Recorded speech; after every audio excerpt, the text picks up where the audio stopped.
प्यारे साथियों नमस्कार। एक बार फिर से आप सभी का एवीटेक यूट्यूब चैनल पर स्वागत है।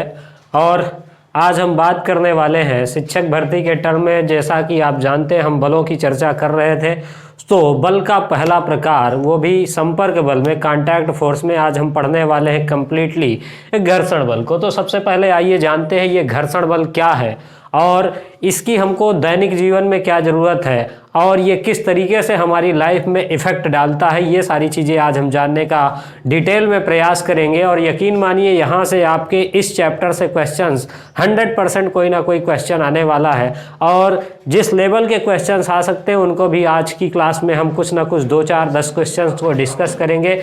तो इसलिए आप इसको अच्छी तरीके से देखिएगा। तो आइए हम सबसे पहले शुरू करते हैं कि ये जो घर्षण है ये है क्या और किस तरीके से ये हमारी लाइफ में इफ़ेक्ट डालता है। तो सबसे पहले अगर आप सबसे पहले देखेंगे कि तो किन्हीं भी दो संपर्क सतहों के बीच में जब आपेक्षिक गति होती है, ये एक सतह है और एक सतह ये है, इन दो सतहों के बीच में मान लीजिए हमारे पास गति हुई। तो जब ये गति होती है तो इस गति का कुछ ना कुछ विरोध होता है, मतलब हमको फोर्स ज़्यादा लगाना पड़ता है, जितना चाहिए उससे ज़्यादा। तो इस आपेक्षिक गति का जो विरोध होता है उसी को हम क्या बोलते हैं, घर्षण। तो किसी भी वस्तु का वह गुण जिसके कारण दो आपेक्षिक सतहों के बीच होने वाली गति में विरोध उत्पन्न होता है उसको हम क्या कहते हैं, घर्षण कहते हैं। तो सबसे पहले आइए हम इसको लिखते हैं, जो घर्षण है ये है क्या। तो ये जो फ्रिक्शन है ये क्या होता है, अगर आप इसको देखेंगे जो घर्षण है इसको हम बोलेंगे दो आपेक्षिक सतहों के बीच में, दो आपेक्षिक सतहों के मध्य होने वाली गति का विरोध। तो दो आपेक्षिक सतहों के मध्य होने वाली गति का विरोध करना क्या कहलाता है, घर्षण कहलाता है।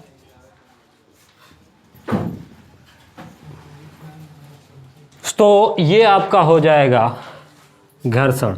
अब घर्षण के बाद इसमें कोई ना कोई फोर्स लगा होगा तभी ये घर्षण हुआ होगा, क्योंकि बिना फोर्स के घर्षण नहीं होगा। तो अब हम बात करेंगे जो ये घर्षण बल है ये क्या है। तो ये जो घर्षण बल है ये क्या होता है, अगर आप इसकी चर्चा करेंगे तो अगर आप देखेंगे कि घर्षण बल,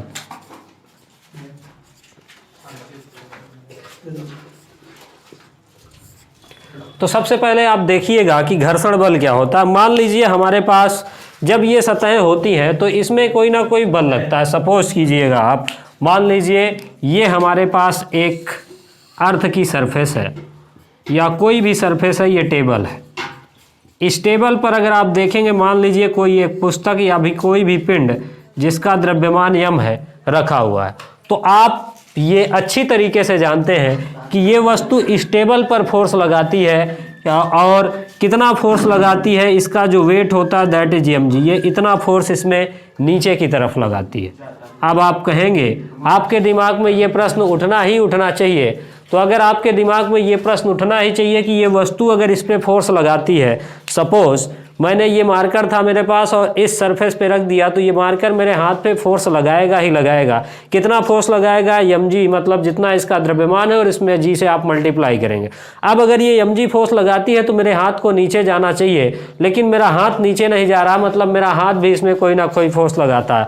आप धरती पे कोई भी टेबल को रखते हैं, अर्थ क्या करती है, वो टेबल अर्थ पे फोर्स लगाती है लेकिन वो अर्थ के अंदर नहीं घुसती, मतलब अर्थ भी उस पर कोई ना कोई फोर्स लगाती है, और जिसको हम बोलते हैं फोर्स ऑफ रिएक्शन, मतलब नॉर्मल रिएक्शन पेयर जो होगा दैट इज आर। ये हमारे पास प्रेजेंट टाइम में कोई भी एक ब्लॉक है जो कि रखा हुआ है तो उसकी ये स्थिति है।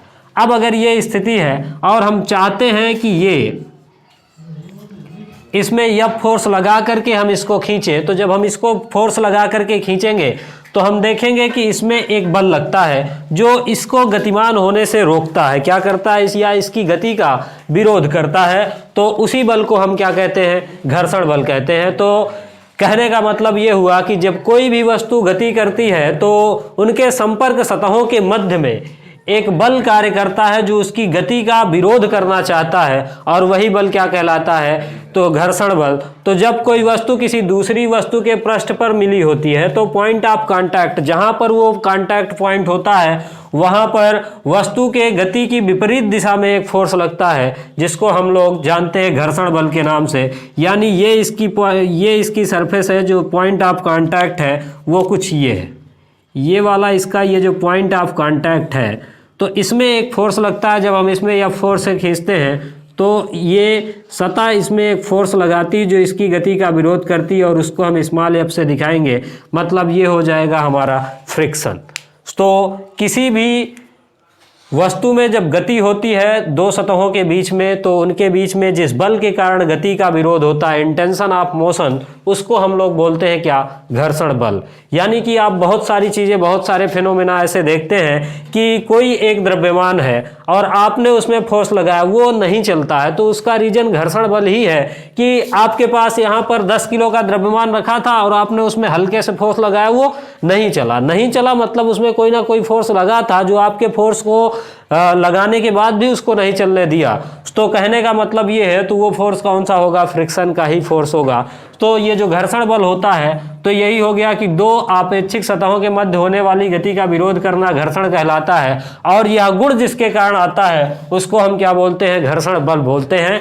तो और इसको हम प्रदर्शित करेंगे F से। तो F हो गया आपका घर्षण बल। बस सिर्फ इस परिभाषा में यही कहना है कि दो आपेक्षिक सतहों के मध्य होने वाली गति का विरोध करने का गुण जिस बल के कारण आता है उसको हम लोग क्या बोलते हैं, घर्षण बल बोलते हैं। अब ये जो घर्षण बल है ये दो टाइप का होगा, और उससे पहले आपको ये भी जानने की जरूरत है कि जितने भी ये संपर्क बल होते हैं, हम संपर्क बलों की ही चर्चा कर रहे हैं, और ये जितने भी संपर्क बल होते हैं, तो सबसे पहले आप ये जान लीजिए कि जो घर्षण बल है वो एक प्रकार का कांटेक्ट फोर्स है, यानी संपर्क बल है, और जितने भी संपर्क बल होते हैं वो ज़्यादातर सभी बल वैद्युत बल ही होते हैं। मतलब जितने संपर्क बल होंगे वो सभी क्या होंगे, वैद्युत बल होंगे। जैसे मैं इस बोर्ड पर इस मार्कर से लिखता हूं तो मार्कर और बोर्ड कांटेक्ट में आते हैं और ये लिख जाता है, इसमें कौन सा फोर्स लगता है, वैद्युत बल, या फिर आप इसको ये भी बोल सकते हैं कि घर्षण बल लग रहा है प्रेजेंट टाइम में। तो वैद्युत बल ये होते हैं सभी एक प्रकार के, जितने भी कांटेक्ट फोर्स होते हैं वो सभी क्या होंगे, आपके वैद्युत बल होंगे।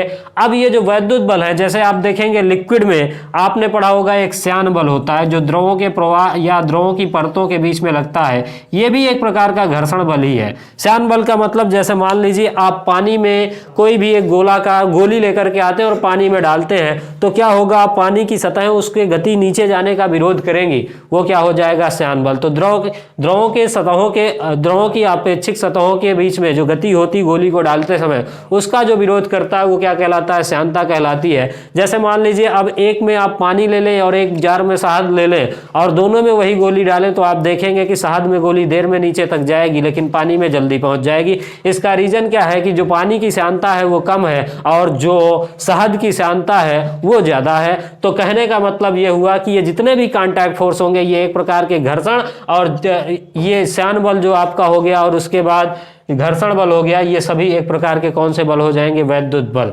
तो ये इतनी चीजें क्लियर हो गई आपकी। अब इसके बाद अगर हम देखें तो ये घर्षण बल के प्रकार, तो आइए देखते हैं ये जो घर्षण बल होगा इसके कौन कौन से प्रकार हो सकते हैं। तो घर्षण बल के प्रकार, तो घर्षण बल के प्रकारों की अगर आप चर्चा करेंगे तो घर्षण बल को मैं मुख्यतः दो भागों में डिवाइड करना चाहता हूं। तो ये जो टाइप्स ऑफ फ्रिक्शन है, ये घर्षण बल ये मुख्य रूप से दो प्रकार का होता है। पहला इसका प्रकार जो हम पढ़ने वाले हैं, तो ये मान लीजिए हमारा घर्षण बल है फ्रिक्शन, और घर्षण को हमने सबसे पहले जब दो भागों में बांटना शुरू किया तो हमने एक भाग इसका बनाया स्थैतिक घर्षण,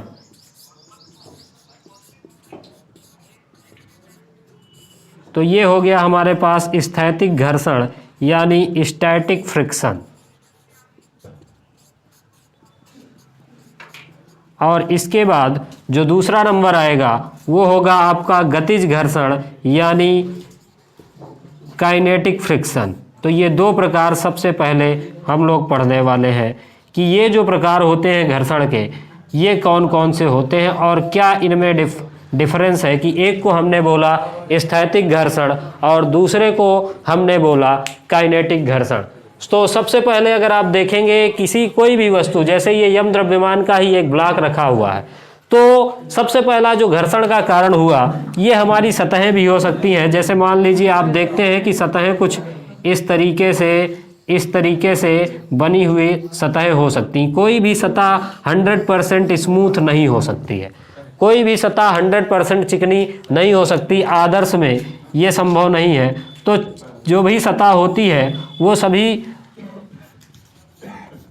100% चिकनी नहीं हो सकती हैं। तो कुछ इस तरीके का खुरदुरापन होता है।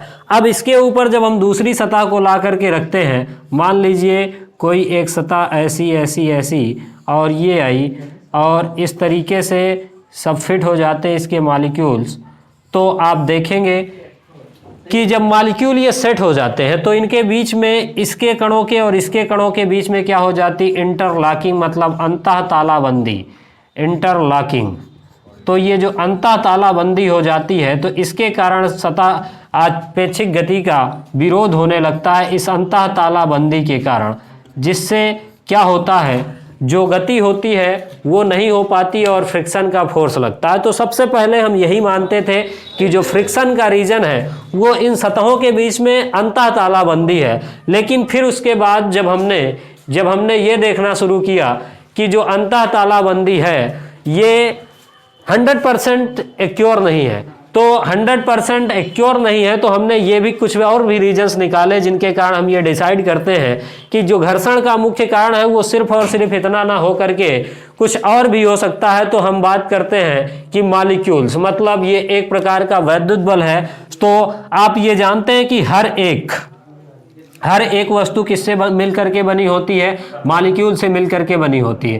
कहने का मतलब एक सरफेस ये पहले से थी, ये इस तरीके की एक सरफेस पहले से है, इसमें भी मॉलिक्यूल्स हैं और इसके बाद दूसरी एक सतह है जो हमने ला करके इसके ऊपर रख दी, ये इस तरीके की, इसके भी कई सारे मॉलिक्यूल्स होंगे, मतलब इसमें भी एटम होंगे और इलेक्ट्रॉन, प्रोटॉन और न्यूट्रॉन होंगे। तो ये इलेक्ट्रॉन प्रोटॉन, अभी ये दोनों बॉडी चूंकि न्यूट्रल है, इलेक्ट्रॉन प्रोटॉन और न्यूट्रॉनों की संख्या दोनों में इसमें बराबर, इसमें भी बराबर है।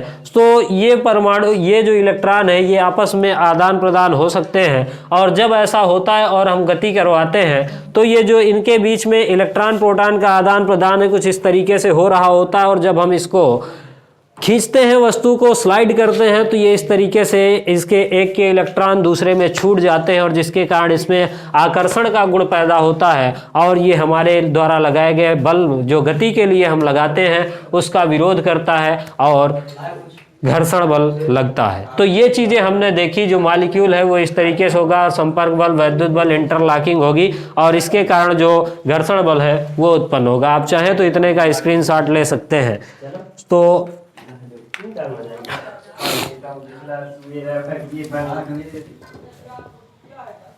तो इस तरीके से अगर आप देखेंगे तो ये चीजें हुई। तो घर्षण के जो मुख्य कारण हुए, तो सबसे पहले हमने ये देखा जो घर्षण का मुख्य कारण है वो, जो घर्षण का मुख्य कारण होगा तो नंबर 1 हो गया हमारे पास कि सतह की अनियमितता। जो सतहें होती हैं वो अनियमित होती हैं जिसके कारण इरेगुलर शेप के कारण ऐसा होता है। तो सतह की अनियमितता के कारण हो गया। दूसरा, लिक्विड में जो हो जाएगा वो उसकी श्यानता के कारण यानी श्यान बल के कारण। तो ये सारी चीज़ें इनके कारण जो है, जब कोई द्रव फ्लो होता है, लिक्विड फ्लो होता है, तो जब कोई लिक्विड फ्लो होता है तो उसको हम क्या करते हैं, उसमें भी उसकी परतों के बीच में बल लगता है और जिसके कारण क्या होता है, फ्रिक्शन का फोर्स लगता है। तो ये चीज़ें हो गई हमारे पास, सतह की अनियमितता, श्यानता और उसके बाद जो अणुओं की गतिशीलता है या फिर जो आणविक फोर्स है, इनके कारण जो बल लगता है। तो ये 3-4 रीजन हो सकते हैं हमारे पास किसके, घर्षण बल के। अब मैं आपको ये बताना चाह रहा हूँ कि जो घर्षण है तो वो 2 प्रकार का होगा, स्थैतिक घर्षण और गतिज घर्षण। तो ये जो 2 प्रकार का घर्षण होगा ये आणविक गति को बनाए रखने के लिए, तो जो आणविक गति है, ये जब हम किसी भी चीज़ में फोर्स लगाते हैं, ये हो गया हमारे पास, और यहाँ पर हम क्या कर रहे हैं, इस ब्लॉक में फोर्स लगा रहे हैं। अब हम इस ब्लॉक में जब फोर्स लगाते हैं तो क्या होता है, इस ब्लॉक में जब हम फोर्स लगाते हैं तो इसके अणुओं के बीच में जो गति का विरोध करता है उसी को हम क्या बोलते हैं, घर्षण बल बोलते हैं। तो ये घर्षण जो हो गया, ये दो टाइप का हो गया, स्थैतिक घर्षण और गतिज घर्षण। अब आइए देखते हैं ये जो स्थैतिक घर्षण और गतिज घर्षण है ये क्या क्या है, इनको देखते हैं।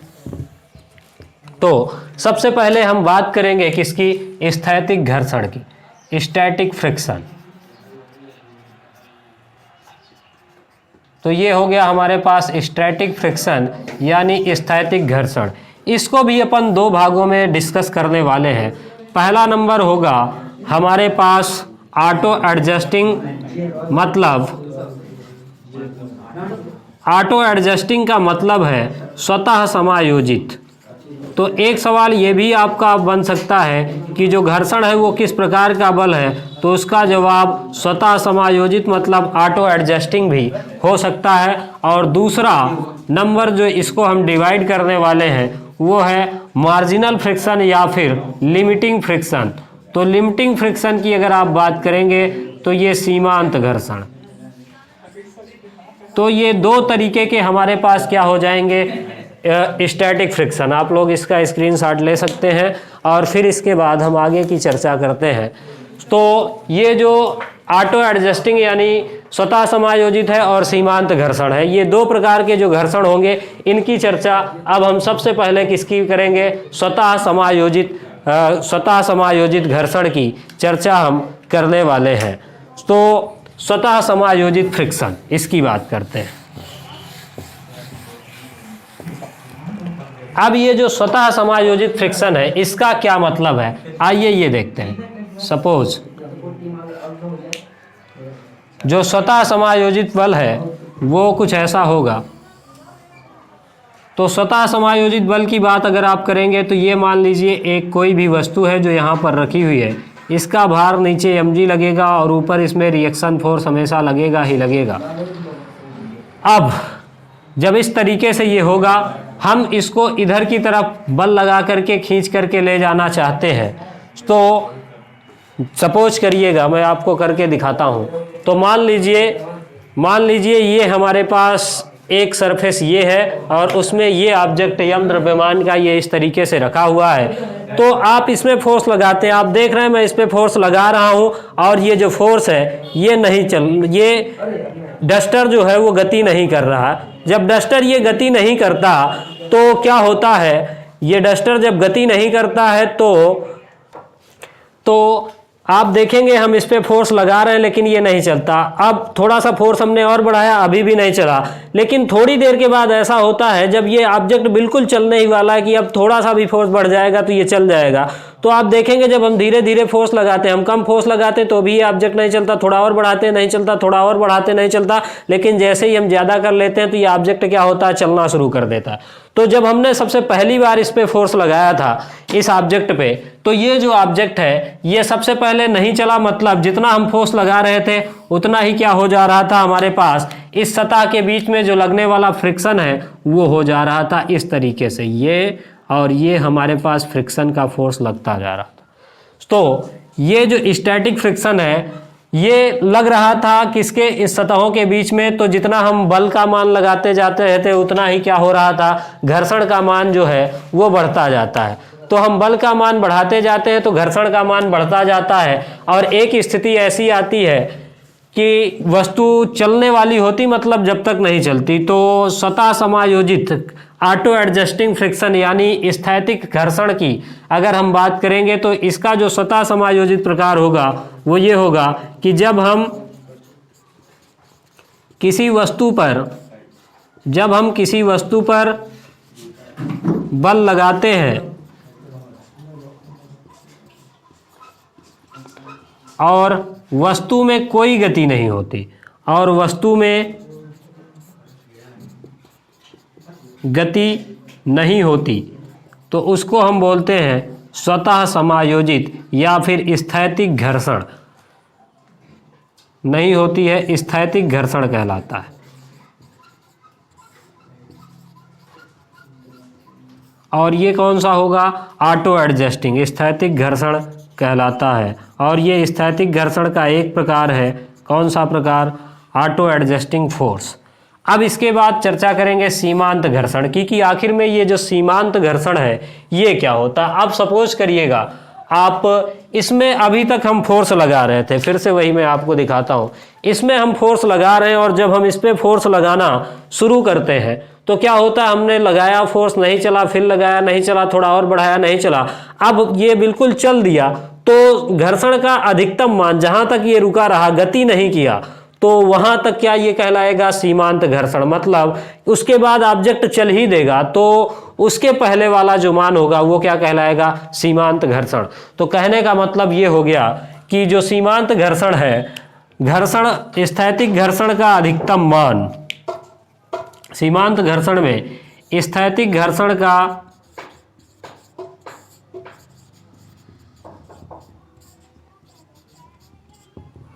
अधिकतम मान जिसके बाद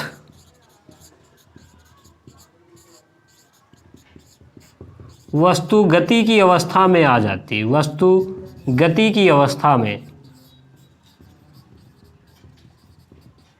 आ जाती है, वो क्या कहलाएगा?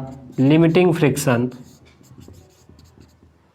इसको हम प्रदर्शित कर लेंगे FL से, और ये FSI है, ये दोनों के लिए हम FS यूज करेंगे।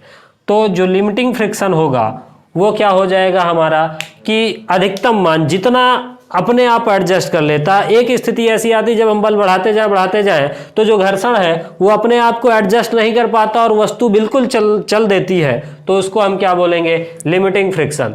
तो ये दो चीज़ें हमारे पास हो गई, एक स्वतः समायोजित और एक लिमिटिंग फ्रिक्शन। तो ये किसके प्रकार हो गए? स्टैटिक फ्रिक्शन के। स्टैटिक फ्रिक्शन के अब अगर आप इसको ग्राफ के रूप में दिखाएं, सपोज मान लीजिए ये इस तरीके से एक हमारे पास सरफेस है और इसमें ये ब्लॉक रखा हुआ, इसमें नीचे की तरफ mg फोर्स लग ही रहा है, इधर की तरफ हमने F फोर्स लगा करके इसको चलाना शुरू किया। अभी ये नहीं चल रहा है तो मतलब इसके इस सरफेस में पॉइंट ऑफ कांटेक्ट जो है इधर की तरफ क्या लगेगा? Static friction.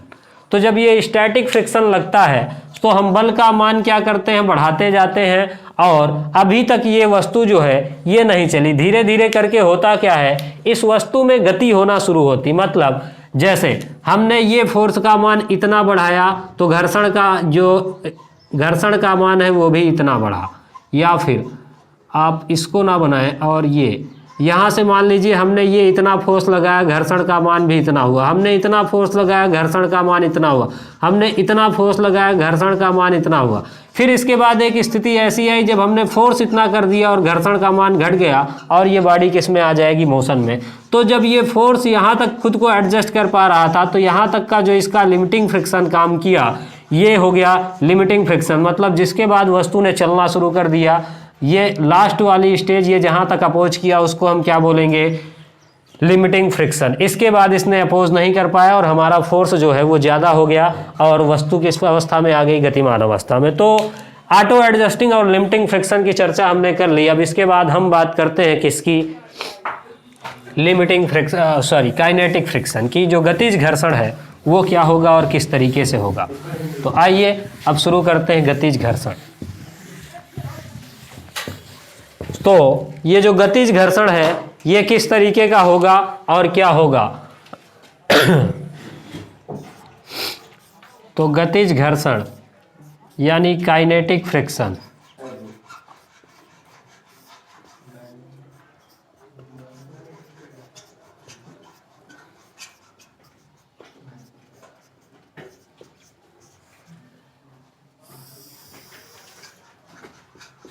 अब इसकी बात करते हैं। ये जो काइनेटिक फ्रिक्शन होगा ये क्या होगा?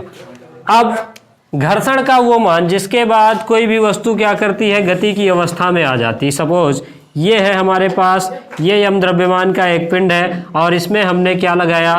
फोर्स लगाया। इसमें घर्षण हो रहा है इधर की तरफ फ्रिक्शन का, और वस्तु क्या होती है? वस्तु में एक्सिलरेशन होता है और जो वस्तु है वो आगे की तरफ चली जाती। ग्राफ के माध्यम से अगर आप देखेंगे तो ये गतिज घर्षण को सबसे पहले हम इसको भी दो भागों में बांटना चाहेंगे। सबसे पहला जो प्रकार हो जाएगा गतिज घर्षण का, ये हो जाएगा हमारे पास स्लाइडिंग फ्रिक्शन। स्लाइडिंग मतलब सर्पी घर्षण। और फिर इसके बाद जो दूसरा प्रकार आएगा वो होगा रोलिंग फ्रिक्शन। रोलिंग फ्रिक्शन मतलब घूर्णन, जो रोल होकर के चलेगा उसको हम बोल देंगे रोलिंग फ्रिक्शन। तो ये दो टाइप में हम बांटेंगे किसको, एक स्लाइडिंग फ्रिक्शन और एक रोलिंग फ्रिक्शन। किसको हम बांटेंगे, काइनेटिक फ्रिक्शन, यानी जिसको हम सिंबल में लेंगे एफ के, फ्रिक्शन काइनेटिक या फिर काइनेटिक फ्रिक्शन जो होगा वो हो जाएगा हमारा क्या, रोलिंग फ्रिक्शन। तो ये रोलिंग फ्रिक्शन और स्लाइडिंग फ्रिक्शन ये दो प्रकार किसके हो जाएंगे, गतिज घर्षण के। अब आइए एक एक को देखना शुरू करते हैं। तो सबसे पहले ये एक ब्लॉक है और इस ब्लॉक में ये यम द्रव्यमान का एक पिंड रखा हुआ है और ये गति कर रहा है। तो इसमें इधर की तरफ एक फ्रिक्शन का फोर्स काम करेगा जो इंटेंशन ऑफ मोशन होगा, यानी काइनेटिक फ्रिक्शन काम करेगा। अब इसके बाद जब हम क्या करते हैं, ये हो गया स्लाइडिंग, दो सतहों के बीच में ये और ये दोनों के बीच में खिसकाव हो रहा है, तो ये हो जाएगा हमारे पास सर्पी घर्षण। और रोलिंग फ्रिक्शन तो ये घूर्णन या फिर लोटनी घर्षण भी आप इसको बोल सकते हैं।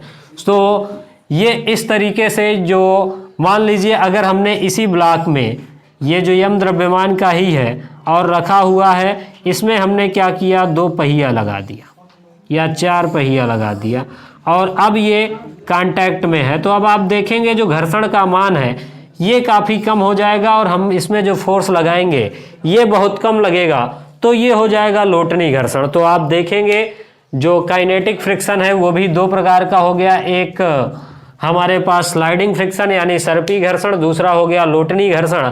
तो सर्पी घर्षण की अगर आप बात करेंगे तो इसमें सतह के बीच में जो लगने वाला घर्षण बल है वो थोड़ा ज़्यादा होगा और जो इसमें लगने वाला घर्षण बल है वो क्या होगा, कम होगा। तो इस तरीके से ये चीज़ें जो हैं वो इफेक्ट करती हैं। अब आइए इनको हम ग्राफ के माध्यम से देखते हैं, जो हमने गतिज घर्षण और स्थितिज घर्षण की चर्चा की है। तो इसका ग्राफ देखते हैं एक बार और फिर इसके बाद आगे चलते हैं।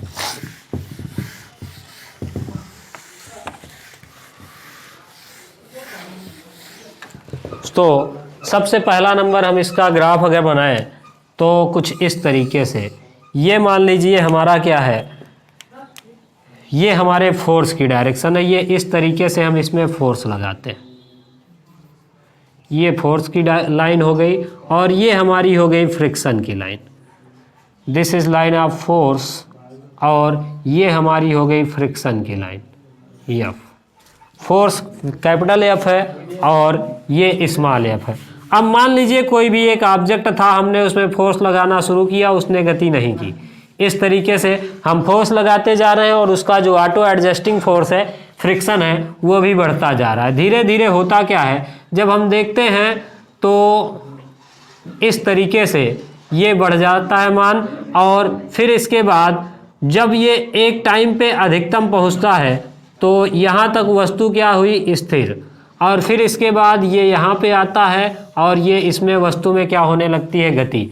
तो यहाँ से यहाँ तक का ये जो मान हुआ, ये यहाँ से यहाँ तक, ये कौन सा हुआ, हमारे पास स्थैतिज घर्षण या स्वतः समायोजित बल। और ये जो ये वाला पॉइंट है, इतने से इतना, ये जहाँ पर घर्षण का अधिकतम मान टच हुआ तो ये कौन सा हो जाएगा, सीमांत घर्षण।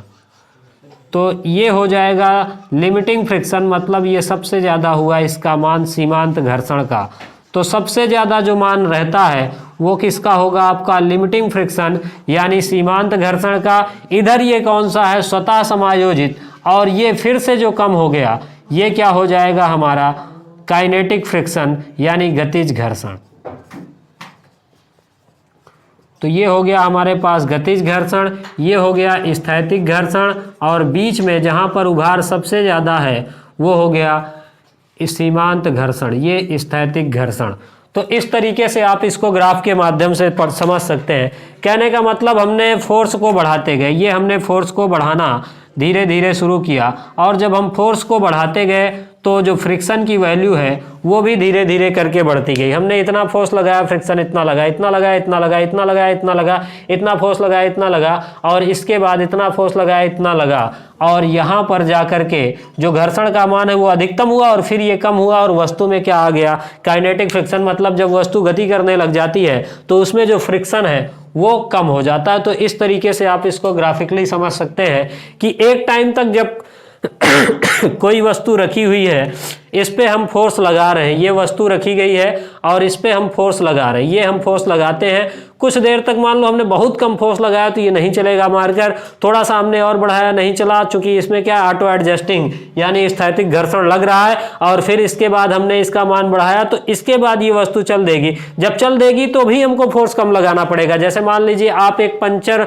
गाड़ी वगैरह को आपने कभी ढकेल करके देखा होगा कि आप उस पर फोर्स लगाते नहीं चलती, फिर आप ज्यादा फोर्स लगाते हैं और फिर जब वो एक बार चल देती है तो आप कम फोर्स लगाते फिर भी गाड़ी क्या होती है, चलते जाती है। तो कहने का मतलब ये हुआ, ये वो स्थिति है जब हम फोर्स लगा रहे थे गाड़ी नहीं चली, फिर हमने ज्यादा फोर्स लगाया तो इसके बाद गाड़ी चल गई, और जब चलने लगी तो हमारा कम फोर्स में भी काम होता जाता है। तो मतलब जो घर्षण की मात्रा कम हो जाती है, यानी जो लिमिटिंग फ्रिक्शन होगा वो ऑलवेज किससे ग्रेटर देन होगा, काइनेटिक फ्रिक्शन से। तो FL is greater than FK, यानी जो काइनेटिक फ्रिक्शन होगा वो कम होगा और जो लिमिटिंग फ्रिक्शन होगा वो ज्यादा होगा। सबसे ज्यादा मान आपका किसका होगा, सीमांत घर्षण का होगा। तो ये इतनी चीजें हो गई किसके किसके बारे में, सीमांत घर्षण के बारे में, काइनेटिक घर्षण के बारे में, और स्थैतिक घर्षण यानी स्टैटिक फ्रिक्शन के बारे में। अब इसके बाद हम बात करेंगे जो सीमांत घर्षण है उसके सामान्य नियम क्या क्या हो सकते हैं। तो आप इसका स्क्रीनशॉट ले सकते हैं और इसके बाद हम आगे बढ़ेंगे। तो सबसे पहले हम ये देखते हैं जो सीमांत घर्षण के नियम हैं वो कौन कौन से हैं। सीमांत घर्षण के नियम, रूल्स ऑफ लिमिटिंग फ्रिक्शन।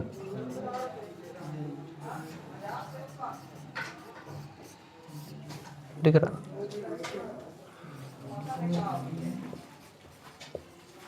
तो ये जो सीमांत घर्षण के नियम होंगे, रूल्स ऑफ लिमिटिंग फ्रिक्शन, ये क्या क्या हो सकते हैं। तो सबसे पहला जो रूल होगा सीमांत घर्षण के नियम में वो ये होगा कि ये हमेशा गति की विपरीत दिशा में लगता है।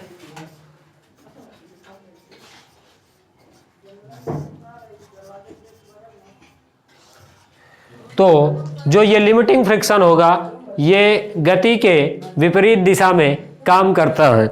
तो लिमिटिंग फ्रिक्शन जो होगा वो हमेशा गति की विपरीत दिशा में काम करेगा। और इसके बाद अगर आप देखेंगे तो जो दूसरा नंबर होगा सीमांत घर्षण के नियम में, तो जो सतहों के बीच जो काइनेटिक ये सीमांत घर्षण का मान है, ये सतहों की प्रकृति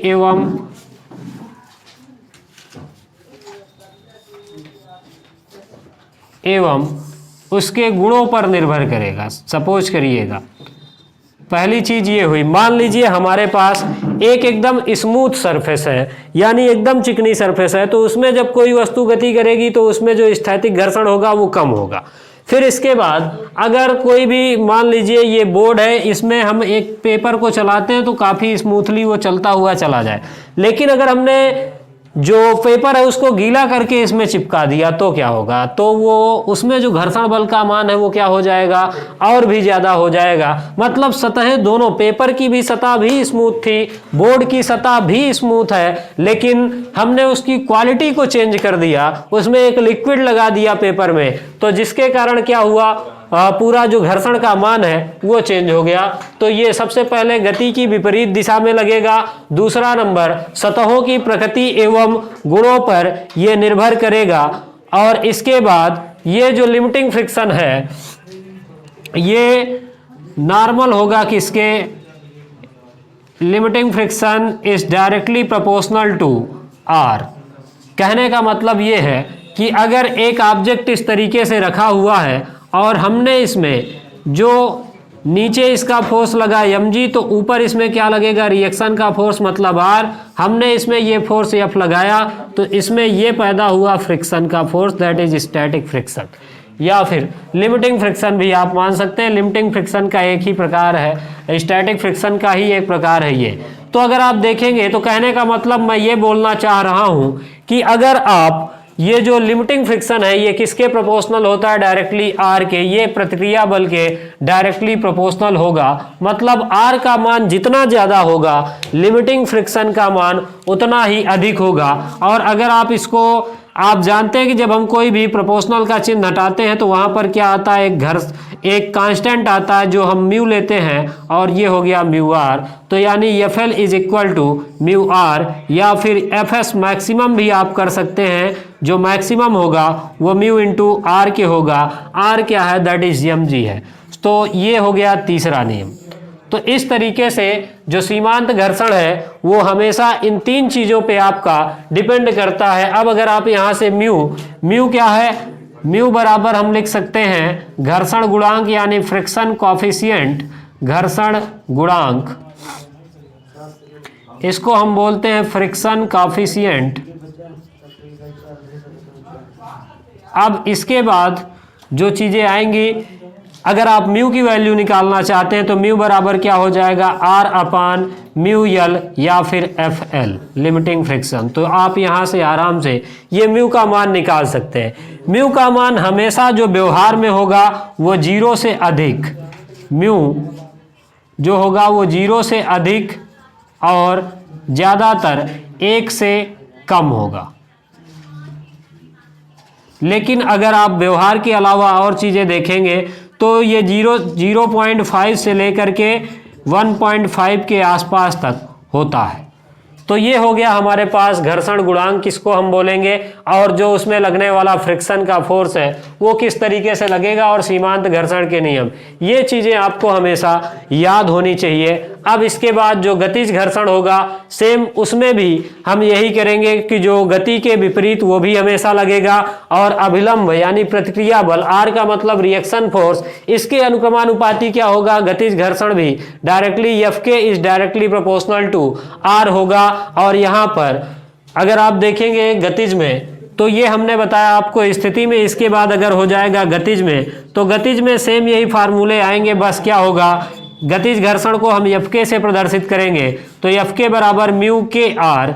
ये जब म्यू के आर होगा तो कहने का मतलब हो गया कि म्यू बराबर जो आएगा, म्यू के बराबर ये आर अपान एफ के। और अब आप जानते हैं कि लिमिटिंग फ्रिक्शन जो होता है और जो काइनेटिक फ्रिक्शन होता है, तो लिमिटिंग फ्रिक्शन का मान ज्यादा होता है, काइनेटिक फ्रिक्शन का मान कम होता है।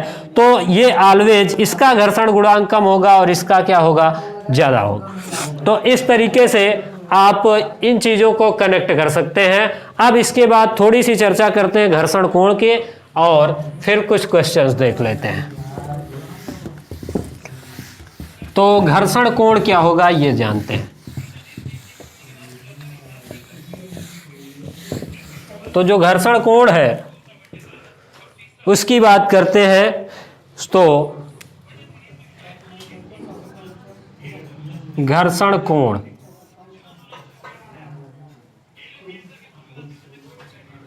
तो घर्षण कोण जो होगा, फ्रिक्शन एंगल, तो ये जो फ्रिक्शन एंगल होता है ये क्या होता है ये देखते हैं। फ्रिक्शन एंगल यानी घर्षण कोण। अब आप देखिएगा, मान लीजिए ये एक सरफेस है और इस पे हमने एक ब्लॉक रखा जो यम द्रव्यमान का एक ब्लॉक है, ये इस तरीके का कुछ। अब आप जान चुके हैं नीचे की तरफ इसमें फोर्स काम करेगा mg, मतलब w किसी भी भार के बराबर जो है वो फोर्स काम करता है, w बराबर mg। और इसके बाद इसमें ऊपर की तरफ जो काम करने वाला फोर्स होगा वो हो जाएगा आपका रिएक्शन का फोर्स, मतलब r। तो ये हो जाएगा mg और ये हो जाएगा r। तो इसमें रिएक्शन का फोर्स काम करेगा। अब इसके बाद अगर मान लीजिए इसके बीच में जो एंगल है वो थीटा है, इस तरीके से हमने जो इसके और इसके बीच में बनाया एंगल ये थीटा एंगल है। अब इसमें हम पैरालेलोग्राम कंप्लीट करेंगे। खैर ये सदिश विश्लेषण में से संबंधित है, तो थोड़ा सा आप बी केयरफुल होकर के ध्यान दीजिएगा। तो ये था हमारा आर, और ये है हमारे पास एंगल थीटा। थीटा एंगल ये बना रहा है किसके साथ, इसके साथ, आर के साथ। अब ये जो एंगल थीटा है, तो इसमें जो लगने वाला, इधर की तरफ हम क्या लगा रहे हैं, फोर्स, इधर की तरफ हम फोर्स लगा रहे हैं। तो ये जो फ्रिक्शन होगा इसमें, ये जो लगने वाला फ्रिक्शन होगा, ये किस तरीके से डिपेंडेंट होगा। तो आप अगर इसमें पैरालेलोग्राम कंप्लीट करेंगे, मतलब समांतर चतुर्भुज का नियम, किसी भी दो वेक्टर को जोड़ने के लिए हम क्या लगाते हैं, समांतर चतुर्भुज का नियम लगाते हैं। तो यानी कि इस पे या तो आप यहाँ से ना बना करके, अगर आप देखेंगे ये हमने फोर्स लगाया तो इसमें ये लग जाएगा फ्रिक्शन। तो जब आपका फ्रिक्शन इधर इसमें लग जाएगा, ये हमने फोर्स लगाया है, तो इसके और इसके बीच में ये जो एंगल बना, दैट इज थीटा, जो परिणामी होगा वो कुछ इस तरीके से आएगा। तो ये जो एंगल थीटा बना, ये एंगल थीटा, तो कहने का मतलब ये हो गया कि ये अभिलंबवत है आर, और नीचे की तरफ लगा यम जी, इसके बीच में ये जो एंगल बना थीटा, तो ये क्या है, हमारा स्थैतिक घर्षण, और ये हमारा है फोर्स, और ये है हमारा नॉर्मल रिएक्शन यानी प्रतिक्रिया बल, जिसको आप रिएक्शन फोर्स बोलते हैं। नीचे इस द्रव्यमान ने, यम वाले द्रव्यमान के पिंड ने फोर्स लगाया, तो इसका प्रतिक्रिया बल न्यूटन के गति के तीसरे नियम के अनुसार ऊपर की तरफ लगेगा। तो प्रतिक्रिया बल और स्थैतिक घर्षण के बीच लगने वाला जो परिणामी होगा, वो परिणामी के बीच में बनने वाला जो कोण होगा, वही क्या कहलाएगा, घर्षण कोण। तो अगर आप देखेंगे कि वेक्टर का वियोजन ये कुछ इस तरीके से, एक वेक्टर अगर हम बनाते हैं, इसको हम वियोजित करते हैं, तो ये इसका हो गया एक्स एक्सिस और ये इसका हो गया वाई एक्सिस। अब सेम यही ये हो जाएगा एक्स एक्सिस, और ये इस तरीके से हम पैरालेलोग्राम कंप्लीट करेंगे। जब हम इस तरीके से पैरालेलोग्राम कंप्लीट करेंगे, तो आप देखेंगे समांतर चतुर्भुज के नियम से कि ये जो एंगल बना, ये वाला होगा एफ कास थीटा, और ऊपर वाला जो होता है, ये सदिश विश्लेषण में आप पढ़ेंगे, ये जो हो जाएगा लगने वाला force, that is F sine theta, और ये एफ कास थीटा। तो ये जो इधर की तरफ फोर्स लगा, ये हो जाएगा एफ साइन थीटा, इधर की तरफ जो लगने वाला फोर्स हो गया ये एफ कास थीटा। तो कहने का मतलब ये आर कास थीटा और ये आर साइन थीटा। तो अब ये जो पूरी कहानी बन करके आएगी आपके सामने, तो ये एफ एल बराबर आर साइन थीटा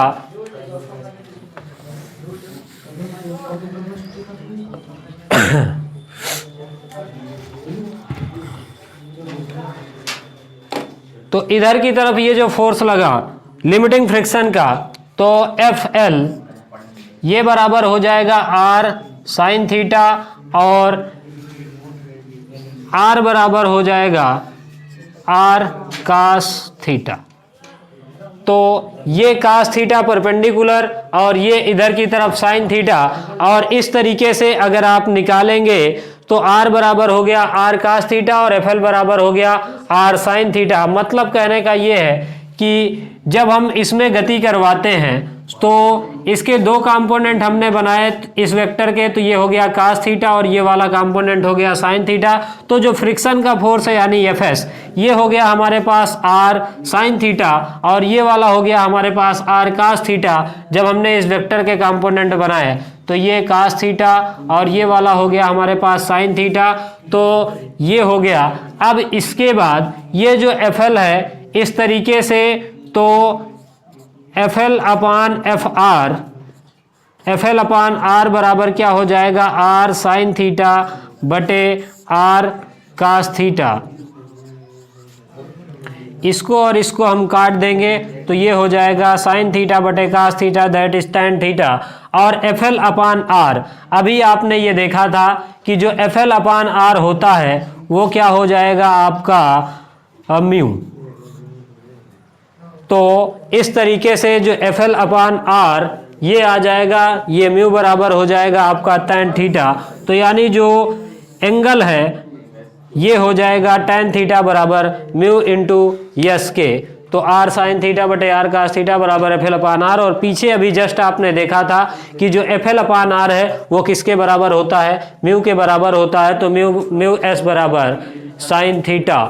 तो इस तरीके से आप फिर इसके बाद तो यहां से आप tan थीटा, अब जैसे मान लीजिए आपको दिया घर्षण गुणांक का मान और पूछ रहा है जो थीटा है वो कितना होगा, तो भी आप निकाल सकते हैं, या फिर tan थीटा आपको दिया गया किसी भी सवाल में तो आप उससे आसानी से म्यू यानी घर्षण गुणांक का मान निकाल सकते हैं।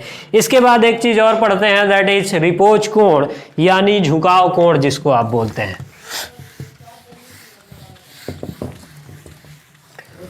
तो ये जो रिपोज कोण होगा ये किस तरीके से होगा, तो जो रिपोज कोण है अगर आप इसको देखेंगे, कहने का मतलब ये हम एक लेते हैं इंक्लाइंड प्लेन यानी आनत तल, ये इसका एंगल है हमारे पास थीटा। अब ये यहाँ पर एक पिंड रखा हुआ है यम द्रव्यमान का, आप देखिए मान लीजिए ये हमारे पास एक सरफेस है, इस तरीके से ये हमारे पास एक सरफेस है, इसमें हमने रखा हुआ है। अब हम इसको झुकाना शुरू करते हैं, या तो फ्रिक्शन ज़्यादा है तो हम अब इसमें ये मार्कर रखते हैं और इसको झुकाना शुरू करते हैं। ये अभी नहीं गिरा, इतने पर भी नहीं गिरा, इतने पर भी नहीं गिरा, धीरे धीरे हम इस कोण का मान बढ़ाते जाएंगे और इसके बाद ये मार्कर क्या होगा, धीरे से फिसलना शुरू हो जाएगा। जब ये फिसलना शुरू हो जाता है तो किसी भी आनत तल का हुआ झुकाव जिस पर कोई पिंड स्वयं फिसलना शुरू कर देता है अपने आप, मतलब उतना झुकाव होना चाहिए जिसमें कोई भी पिंड अपने आप फिसलना शुरू कर देगा, उसको हम लोग क्या बोलेंगे, झुकाव कोण। ये अभी इसकी स्थिति जो है वो कुछ इस तरीके से है और इसमें ये एकदम इस तरीके से रखा हुआ। धीरे धीरे हमने इसके एंगल को क्या किया, बदलना शुरू किया और ये पिंड अब देखिए अपने आप खिसकने लग गया, तो इसी को हम क्या बोलेंगे, झुकाव कोण। यानी आनत तल पर वह झुकाव जिस पर कोई पिंड स्वयं फिसलना शुरू कर देता है उसको हम क्या बोलेंगे, झुकाव कोण या फिर repose angle, angle of repose या फिर रिपोज एंगल, जो भी आप समझ सके, झुकाव कोण। तो ये हो गया हमारे पास, मतलब आनत तल का हुआ झुकाव जिस पर कोई पिंड स्वयं फिसलना शुरू कर देता है वो क्या कहलाएगा, रिपोज कोण यानी झुकाव कोण। अब आप देखिएगा इसका सेंटर ऑफ मास यहाँ पर आएगा, लेकिन जो mg है वो कुछ इस तरीके से आएगा, ये mg आएगा तो इसका जो रिएक्शन का फोर्स है वो इस तरीके से R आएगा। अब इसके mg के दो कंपोनेंट बनाएंगे तो ये हो जाएगा mg cos थीटा, ये वाला एंगल थीटा है तो ये वाला भी एंगल कितना हो जाएगा, थीटा। और इसमें इधर की तरफ फोर्स लग रहा है तो इधर की तरफ क्या लगेगा, फ्रिक्शन, चूंकि पिंड अपने आप इधर की तरफ आ रहा है, ये स्मॉल f और ये कैपिटल F, चूंकि इधर की तरफ पिंड आ रहा है तो ये mg और f ये जो होगा ये साइन थीटा के बराबर होगा, ये mg साइन थीटा होगा। तो ये जो लगने वाला f है ये mg साइन थीटा के बराबर होगा और ये इधर की तरफ ये फ्रिक्शन लगेगा चूंकि पिंड इधर की तरफ गति कर रहा है, और ये mg cos थीटा कंपोनेंट इस mg का और इधर की तरफ साइन थीटा। तो जो रिपोज कोण होगा वो ये झुकाव होगा जो कि इसके बराबर होगा जिस पर कोई पिंड स्वयं फिसलना शुरू कर देगा। और अगर आप इसकी थोड़ी डिटेल चर्चा करेंगे तो जो अगर ये वाले कोण को हमने देखा था कि म्यू बराबर होगा, म्यू यस बराबर या म्यू बराबर tan थीटा के, तो अगर आप देखेंगे तो इसमें भी सेम वही कंपोनेंट बनाएंगे हम। और इसके बाद ये वाला कोण चूंकि हमने यहाँ पे थीटा लिया है तो यहाँ पर भी हम क्या कर लेते हैं, अगर अल्फा ले लेते हैं यहाँ पर, और यहाँ पर हम अल्फा, चूंकि ये कोण अल्फा है तो ये वाला भी कोण कितना होगा, अल्फा होगा। और आप सारी कैलकुलेशन करेंगे तो यहाँ से म्यू बराबर सेम वही कंडीशन आ जाएगी, दैट इज tan अल्फा के। तो जो अल्फा बराबर क्या हो जाएगा, थीटा, चूंकि ये भी म्यू के बराबर ये भी म्यू के बराबर, तो अल्फा बराबर क्या हो जाएगा, थीटा। ये आपको याद रखना है कि जो रिपोज कोण होता है और जो हमारा घर्षण कोण होता है ये दोनों क्या होते हैं, आपस में बराबर, यानी अल्फा बराबर किसके हो जाएगा, थीटा के। तो ये इस तरीके से यहाँ तक की बात हमने की। अब आइए दो चार सवाल इस सेशन से संबंधित देखते हैं कि किस तरीके के सवाल आपके लिए बन सकते हैं। और बाकी इसके आगे थोड़ा सा एक पार्ट और बचा है, लोटरिक घर्षण और रोलिंग फ्रिक्शन में और बॉल वियरिंग का उपयोग और किस तरीके से और भी कई सारे सवाल बन सकते हैं, तो एक लेक्चर हम और लेंगे और पूरा घर्षण उसमें खत्म करेंगे। तो सबसे पहला सवाल ये भी आपका आ सकता है कि घर्षण बल है। नंबर फर्स्ट आपको ऑप्शन दिया गया स्वतः समायोजित, फर्स्ट आपके पास ऑप्शन आया स्वतः समायोजित, और सेकंड नंबर ऑप्शन आया कभी स्वतः समायोजित, कभी स्वतः समायोजित और कभी नहीं। ये दो स्थितियां आपके पास आ गई। अब इसके बाद जो है तीसरा नंबर आता है कि ये जो बल है घर्षण का, ये असंपर्क बल है या फिर इनमें से कोई नहीं। ये चार ऑप्शन आपके पास हैं और आपको टिक करना है।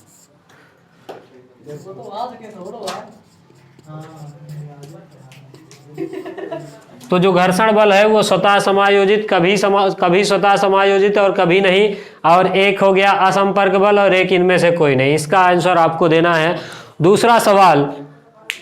दूसरा सवाल अगर आप देखते हैं तो इसका आंसर भी मैं देता चलूं अगर, तो सबसे पहले जो ये घर्षण बल है ये स्वतः समायोजित मतलब ऑटो एडजस्टिंग फोर्स है। ऐसा कभी भी नहीं होता कि ये कभी समायोजित हो कभी नहीं हो, ऐसा नहीं है। ये स्वतः समायोजित फोर्स है, लेकिन जब इसका मान क्या हो जाता है, ज्यादा हो जाता है तो नहीं लगता।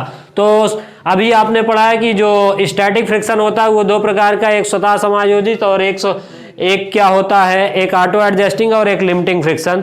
तो इस तरीके से ये हो गया। इसके बाद दूसरा सवाल आपके लिए है, अगर आप मान लीजिए आपके पास ये सवाल है कि जब कोई पिंड किसी पिंड पर गतिमान होता है तो जब कोई पिंड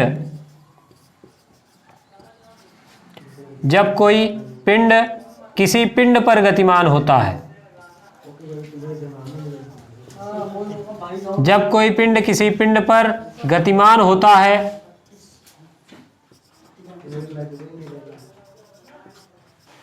तो कार्यकारी घर्षण कौन सा कहलाता है? तो कार्यकारी घर्षण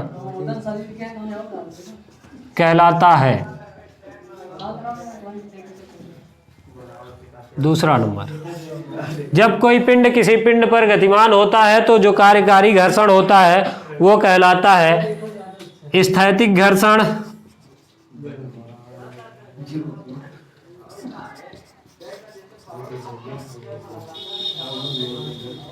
नंबर 2 गतिज घर्षण, नंबर 3 लोटनी घर्षण,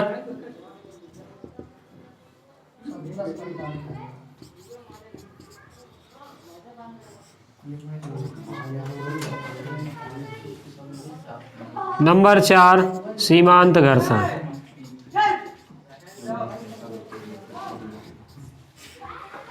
तो स्थैतिक घर्षण, गतिज घर्षण, लोटनी घर्षण, सीमांत घर्षण, आप लोग जवाब देने का प्रयास कीजिए।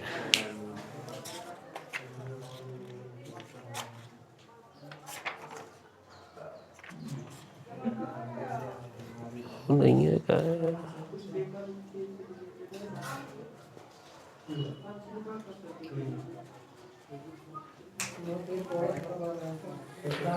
अब इसके बाद तीसरा सवाल, इसमें अगर आप देखेंगे तो जो आंसर होगा सिंपल सा मामला है कि जब कोई पिंड किसी पिंड पर गतिमान होता है, ये हुआ और ये गतिमान, तो जब ये गतिमान हो जाएगा तो ये कौन सा घर्षण कहलाएगा? गतिज घर्षण। अब इसके बाद तीसरा सवाल हम ये लेते हैं कि जो एक हमारे पास 1 किलोग्राम द्रव्यमान का एक पिंड है,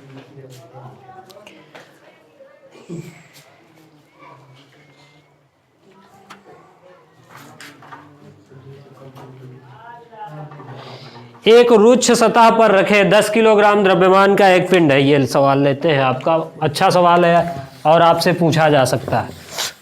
तो किसी रुक्ष सतह पर 10 किलोग्राम लकड़ी का टुकड़ा, 10 किलोग्राम लकड़ी का टुकड़ा है वो रखा गया है। तो 10 किलोग्राम लकड़ी का टुकड़ा जो है वो रखा गया है और कम से कम 49 न्यूटन, जो कम से कम 49 न्यूटन का बल लगाकर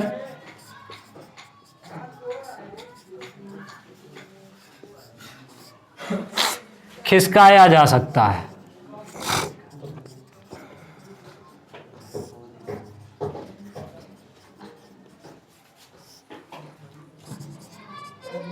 तो घर्षण गुणांक का मान बताइए।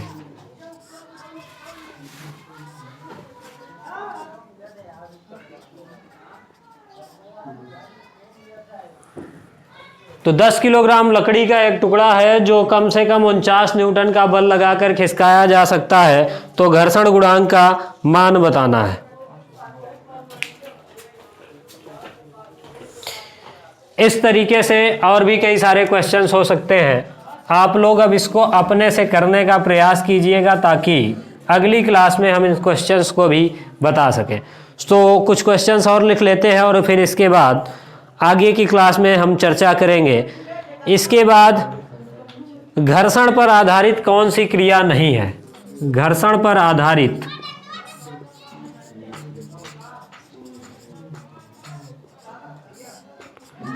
क्रिया नहीं है। ये दैनिक जीवन से आपके एक क्वेश्चन है। फर्स्ट नंबर मान लीजिए जाए कि हमने जो फर्स्ट नंबर लिया लिखना, दूसरा नंबर बोलना, तीसरा नंबर चलना और चौथा नंबर सुनना। इसमें से कौन सी जो क्रिया है वो घर्षण पर आधारित नहीं है? और फिर इस तरीके से कई सवाल, जब टॉपिक खत्म होगा तो हम आपको न्यूमेरिकल्स पूरे हल करवाएंगे। तो एक अगले वीडियो में आपको सारे न्यूमेरिकल्स और कुछ इसी तरीके के सवाल प्लस इन सवालों की सीट आपको इसी वीडियो के डिस्क्रिप्शन में मिल जाएगी। आप इसको देखें और अपने दोस्तों के साथ भी इसको शेयर करें। धन्यवाद। आज की क्लास यहीं पर स्थगित करते हैं।